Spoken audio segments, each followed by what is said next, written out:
امریکی دارالحکومت میں ملک کے مختلف حصوں سے اکٹھے ہونے والے یہ ہزاروں مظاہرین اسقاط حمل کے خلاف مظاہرہ کر رہے ہیں۔ ان کا مطالبہ ہے کہ امریکی حکومت ملک کے اندر اور باہر امریکی ٹیکس دہندگان کے پیسوں سے اس فنڈنگ کو روکیں جو اسقاط حمل کے لیے استعمال ہوتی ہے۔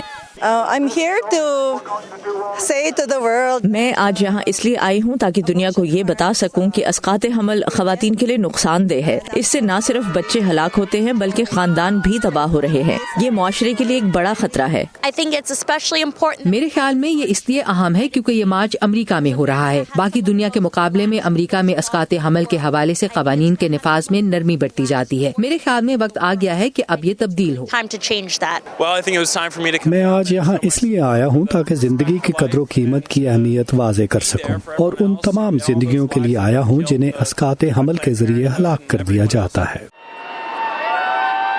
انسانی حقوق کے علمبردار کہتے ہیں کہ اسقاط حمل کا فیصلہ ہر عورت کا بنیادی حق ہونا چاہیے، لیکن امریکہ میں اب بھی ایسی ریاستیں ہیں جہاں اسقاط حمل غیر قانونی ہے۔ خود امریکی صدر تاریخ میں پہلی بار کسی ایسے مظاہرے میں شامل ہوئے ہیں۔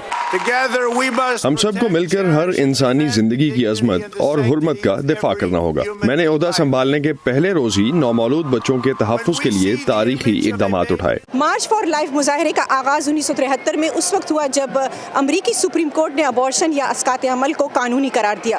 دوسری جانب گزشتہ ہفتے ہی امریکہ بھر کے مختلف شہروں میں ویمن مارچ کے نام سے مظاہرے منعقد کیے گئے۔ ان مظاہروں کے شرکاء نے دیگر حقوق کے ساتھ ساتھ اسقاط حمل اور ماں بننے کے فیصلے کا اختیار بھی عورت کے ہاتھ میں رکھنے پر زور دیا۔ Nilofar Mughal, voice of America, Washington.